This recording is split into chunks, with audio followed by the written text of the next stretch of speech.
The crystal chandeliers of the Grand Elms Hotel ballroom scattered light like fallen stars across the sea of elegantly dressed guests. I sat at table 12, a sanctuary of white linen and polished silver amidst the joyful chaos of my son Daniel's second wedding. The air was thick with the scent of gardenias and expensive perfume, the murmur of conversation a steady hum beneath the soft strains of a string quartet. But my entire world had shrunk to the small, warm presence of my 8-year-old grandson, Ethan, seated beside me. Ethan, the boy who held a piece of my soul in his small, capable hands.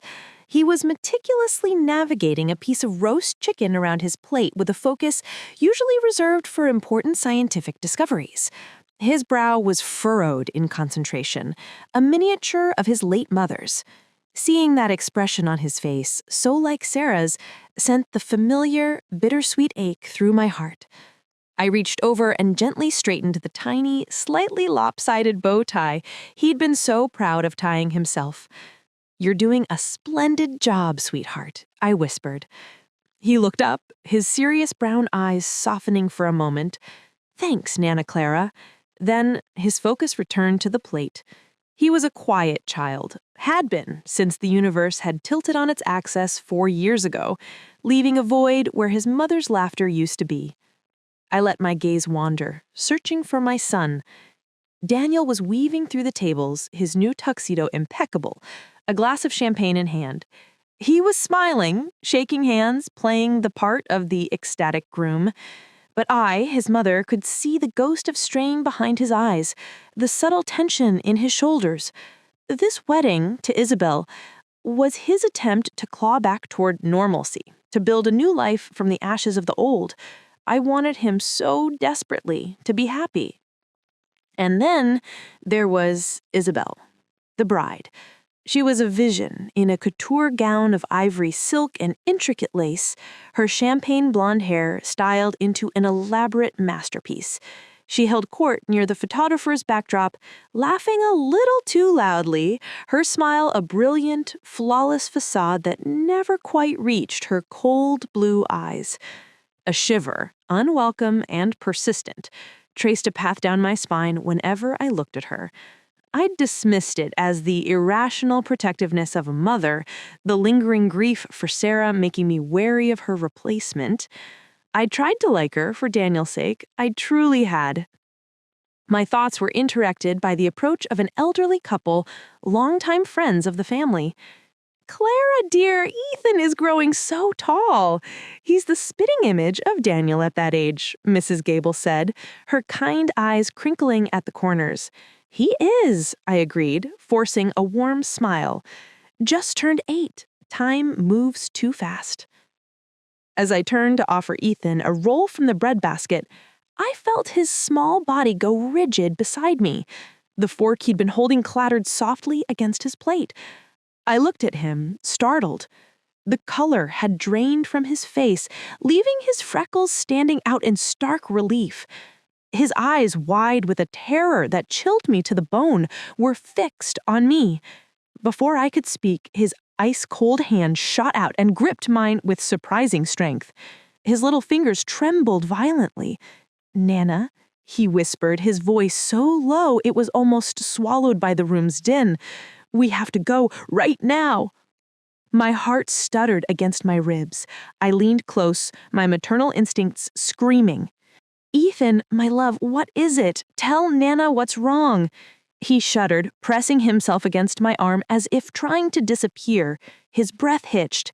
"Nana, you didn't look under the table, did you?" The question hung in the air between us, absurd and terrifying. A cold dread, thick and suffocating, began to pool in my stomach. I squeezed his hand, trying to project a calm I was far from feeling. "It's all right, darling. Let me see." Slowly, my heart hammering a frantic rhythm against my chest, I lifted the heavy, floor-length tablecloth and peered into the shadowy space beneath the table. The darkness was punctuated by the legs of chairs and the scuffed soles of Ethan's dress shoes, swinging nervously a few inches off the ground. And there, nestled beside the leg of his chair, was a small, square piece of paper, neatly folded.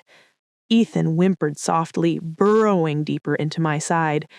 Every fiber of my being told me that this innocuous scrap of paper was a harbinger of something terrible.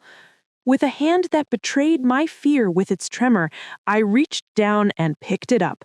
The paper felt heavy, malevolent. I unfolded it. The elegant script, written in what looked like a hotel pen, was stark and unambiguous. Table 12, child's main course, add pine nuts to the pasta. The world tilted. The music, the laughter, the clinking glasses, it all receded into a distant, muffled roar. The words on the paper were a death sentence in disguise. Ethan had a severe, life-threatening allergy to tree nuts. A single pine nut could trigger anaphylactic shock, closing his airways in minutes. Everyone in our immediate family, everyone close to us knew this. It was a fact we lived with, a constant low-level anxiety. Who?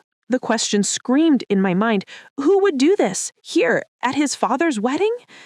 I crumpled the note in my fist, the paper digging into my palm. I looked at Ethan, his small face pale and terrified, and a fierce, primal protectiveness surged through me, burning away the initial shock and replacing it with a cold, hard resolve. We stood up together, my movements deliberate, despite the chaos raging inside me. I didn't care about the curious glances from our table mates. I took his hand, and in silence we walked away from the table, leaving the festive atmosphere behind us like a discarded skin.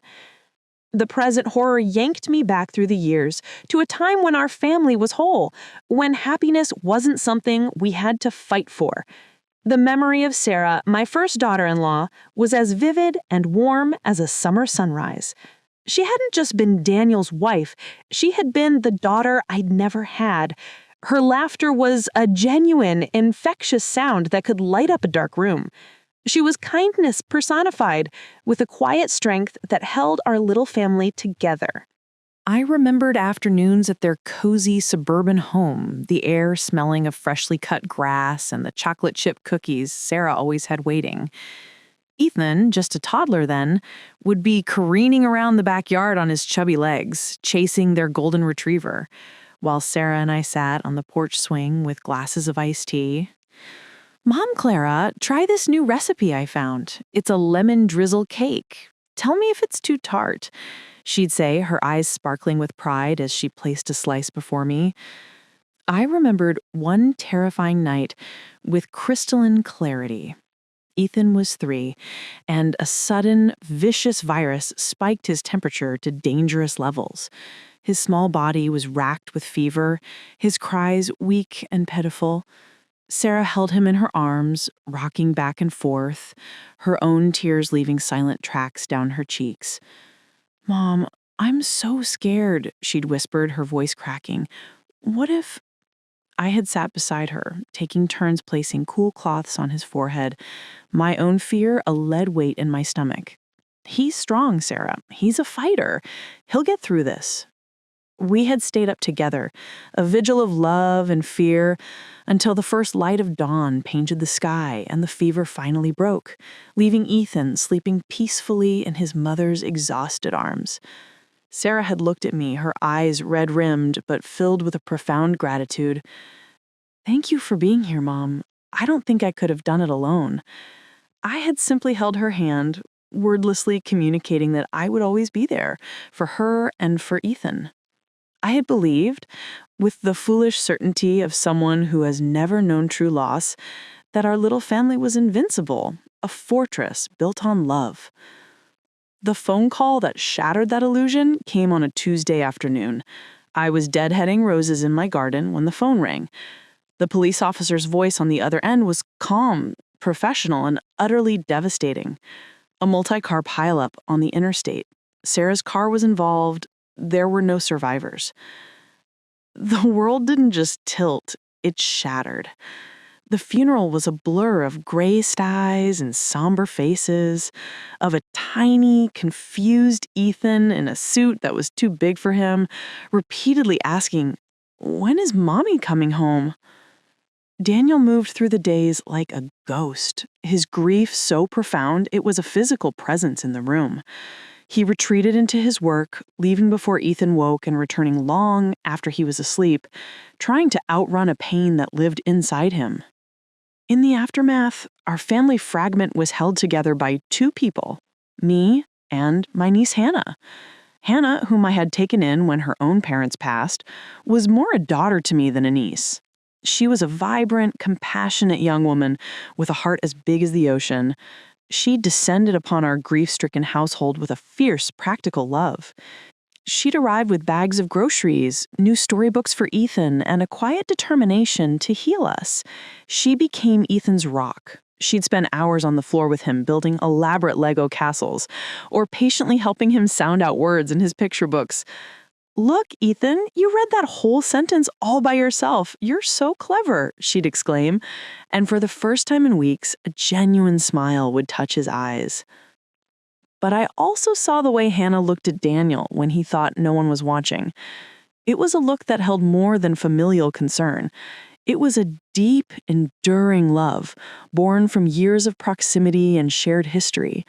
A love she kept carefully hidden, believing it was not her place, especially in the shadow of Sarah's memory. I saw it, but I said nothing. The waters of our family were already too turbulent.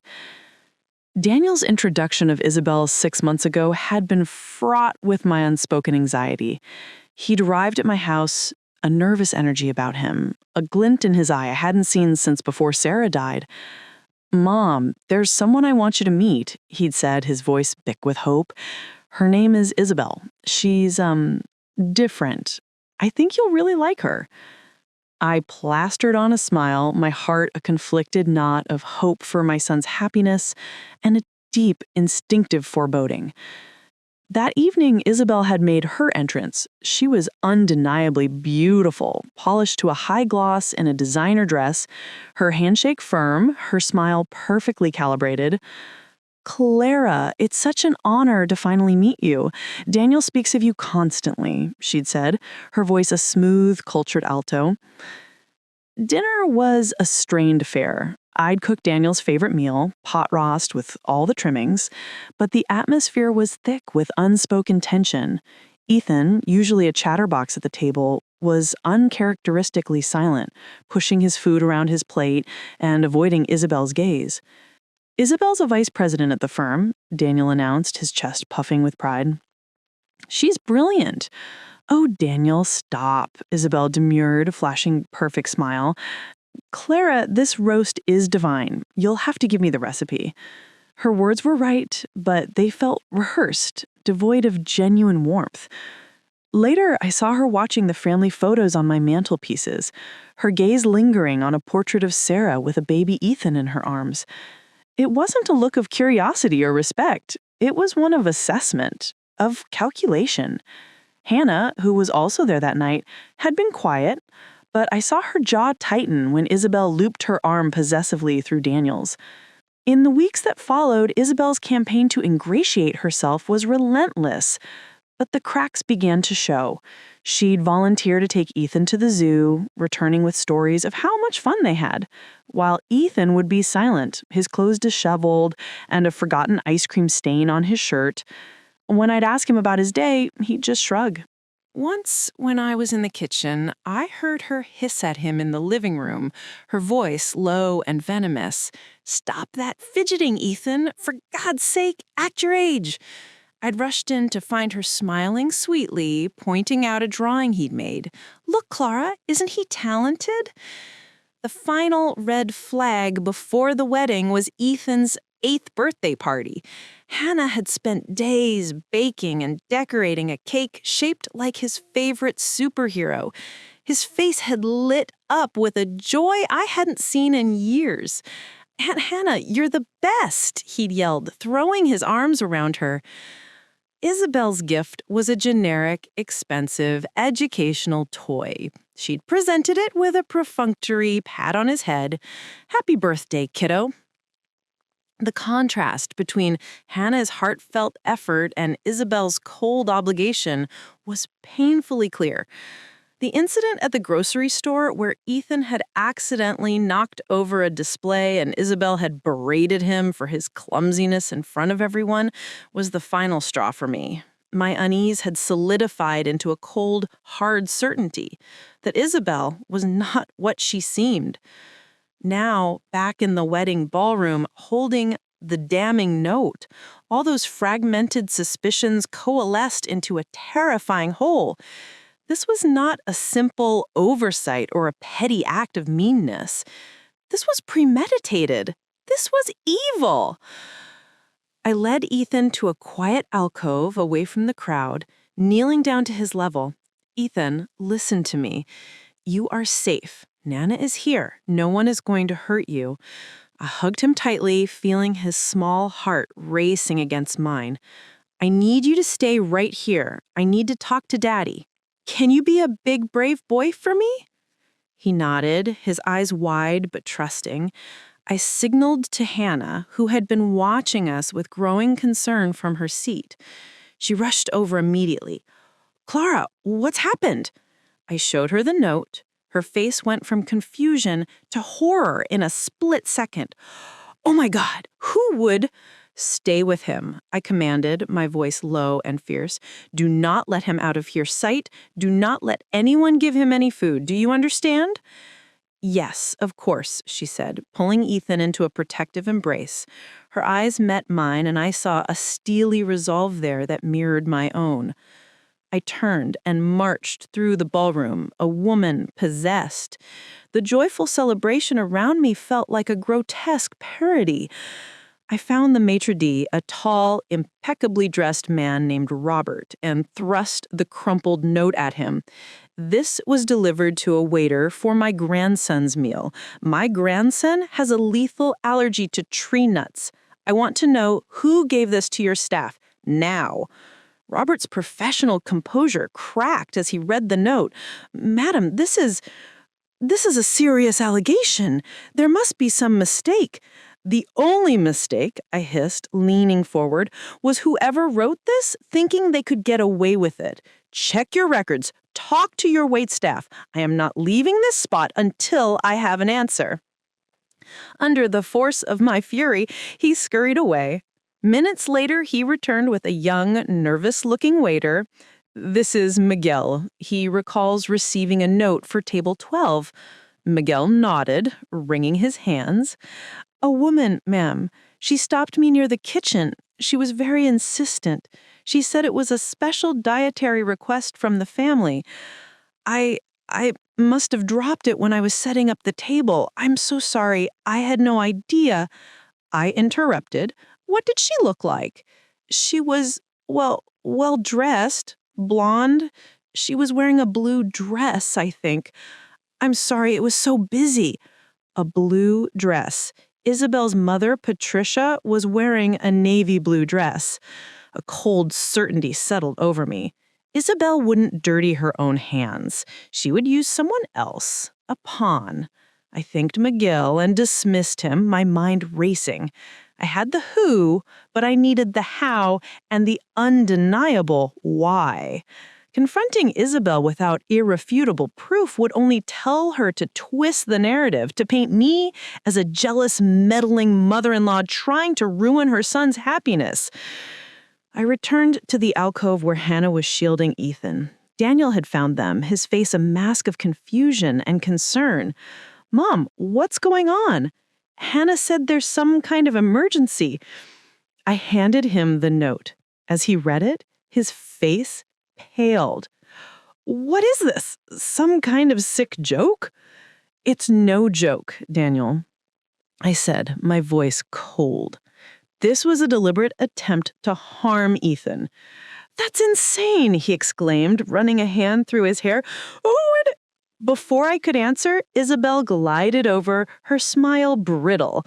Darling, what's the matter? You're causing a scene. Her eyes flicked to me, and in their blue depths, I saw a flicker of triumph quickly masked by feigned concern. Isabel, do you know anything about this? Daniel asked, showing her the note. She took it, her expression of perfect, baffled innocence. She read it aloud, her voice dripping with scorn. Add pine nuts. How absurd. Daniel, surely you don't believe this. It's probably a misunderstanding. Maybe another child at the table has a request. Or, she added, her gaze sliding pointedly toward Hannah, someone with a vested interest in causing drama. The audacity of it took my breath away. She was not just denying it, she was launching a counterattack. Hannah stood up, her hands clenched into fists at her sides. "How dare you?" she said, her voice low and shaking with fury. "This is exactly what I mean," Isabel cried, turning to Daniel with a theatrical gesture. "The jealous spinster aunt, trying to drive a wedge between us on our wedding day? It's pathetic." The air crackled with tension. Guests were beginning to stare. Daniel looked torn, his gaze darting between Hannah's raw anger and Isabel's calculated tears. This was the moment. She had overplayed her hand. Her attempt to blame Hannah had ignited a fuse in me. Revenge was no longer just about exposure. It was about annihilation. "Robert," I called out to the maitre d', who was hovering nearby, "this ballroom has security cameras, correct?" "Yes, madam, of course." "I want you to review the footage from the last hour, specifically the area near the kitchen entrance. I want to see who gave that note to your waiter." Isabel's perfect composure finally shattered. A wave of panic flashed across her face. "This is ridiculous. Daniel, are you going to let your mother humiliate me like this on our wedding day?" But Daniel was watching her, and for the first time, he saw it too. The fear, the guilt. The scales were falling from his eyes. "Isabel?" he said, his voice hollow. It was then that Isabel's younger sister, Chloe, a mousy, anxious girl of 19, burst into tears at a nearby table. "It was me," she sobbed, covering her face with her hands. "Isabel made me do it. She said it was just a prank, that it would just give him a little rash. She said if I didn't, she'd tell Dad about my boyfriend. I didn't know. I swear I didn't know it was serious."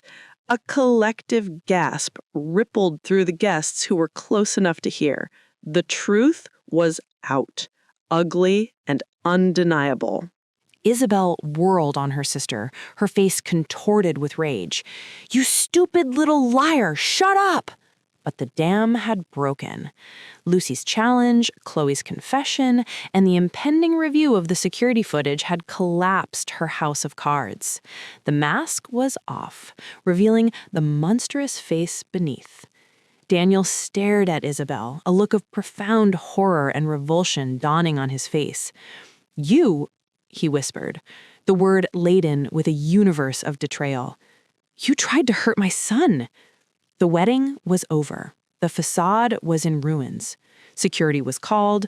Isabel was escorted out, her protests turning into screams of fury, her beautiful wedding dress a mockery of the evil it contained. The ballroom descended into a chaos of whispers and shocked exclamations. Daniel sank to his knees in front of Ethan, pulling him into a crushing embrace. Sobs racked his body. "I'm sorry, buddy. I'm so sorry. I should have protected you. I should have seen." I placed a hand on his shoulder, my own tears falling freely. "We saw it in time, Daniel. That's all that matters." In the weeks that followed, the fallout was immense. The marriage was annulled. Isabel, exposed and disgraced, vanished from our lives, though the legal ramifications of her actions were just beginning. Daniel was consumed by guilt, retreating into a shell of self-recrimination. He spent days in silence, barely eating, the weight of his poor judgment crushing him. My revenge was not swift or violent. It was patient. It was the quiet, steadfast work of rebuilding. I focused on Ethan, surrounding him with the unconditional love and safety he needed to heal. But the true architect of his recovery was Hannah. With a patience that seemed infinite, she gently coaxed the light back into his eyes. She was there every morning to make his lunch with detailed notes for his teacher. She was there every afternoon to take him to the park, to help with his homework, to read him stories at night. She never pushed Daniel, but her presence was a constant, healing balm for our entire fractured family. I watched as Daniel began to watch her. He saw the way she cared for Ethan, not out of obligation, but out of a deep, genuine love. He saw the strength and kindness that had been there all along, overshadowed by Isabel's glittering deception. One evening, about 2 months after the wedding, we were all having a simple dinner at my house. Ethan, his mouth full of spaghetti, looked from Hannah to Daniel and said, "I wish Aunt Hannah lived with us all the time. Then it would be like having a mom again." The table fell silent. Hannah blushed scarlet, staring at her plate.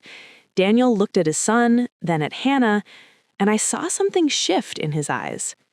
It was a look of clarity, of awakening. Later, as I was washing dishes, Daniel came into the kitchen. "Mom," he said, his voice rough with emotion, "I was blind.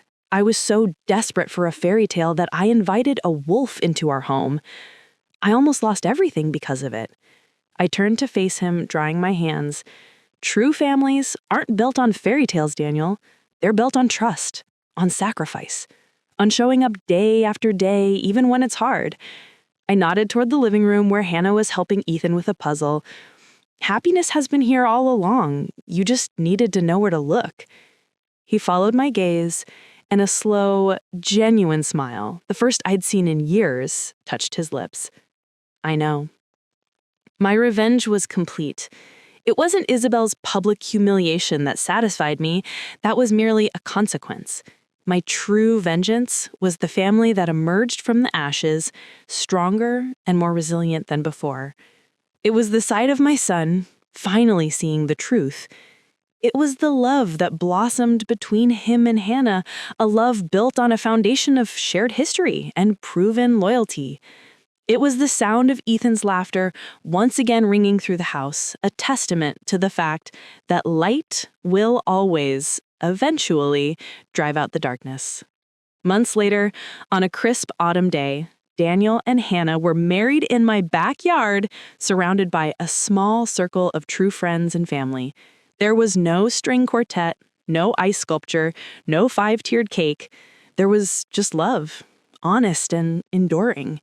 As I watched them exchange vows with Ethan standing proudly as the ring bearer, I knew that this was the true happy ending.